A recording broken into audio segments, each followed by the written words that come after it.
Ar trebui să le ia permisul pe viață ăstora care conduc beți sau drogați? Pe viață? Bă, eu sunt radical așa când vine vorba de lucruri. Dar în același timp mă pun și în ipostaze și în situații și nu ar trebui pe viață. Ar trebui pe o perioadă destul de lungă. Adică eu am o vorbă și zic, dacă eu aș fi dictator, aș face așa. Deci eu dacă aș fi dictator și aș surprinde oameni sub influențe de așa care îți limitează capacitatea de a conduce, în funcție de gravitatea faptei și de lucruri, i-aș pune să facă foarte multe chestii ca să-mi demonstreze că s-au reabilitat. Nu i-aș lăsa fără permis pe viață, pentru că toți facem greșeli. Noi suntem oameni și de-aia e frumos pe lumea asta că facem greșeli și nu suntem perfecți. Și de asta viața e frumoasă, că nu e perfectă și dacă totul ar fi perfect în lumea asta, n-am mai aprecia viața așa cum e. Înțelegi?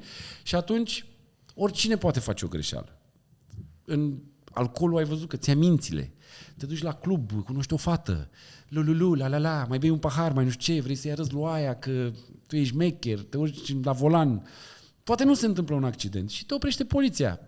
Să rămâi pe viață, forever, să nu mai poți să faci nimic, mi se pare prea mult, pentru că tu, de-a lungul vieții tale, devii mai înțelept, odată cu vârsta, odată cu experiențele, odată cu conștientizarea, devii mai înțelept.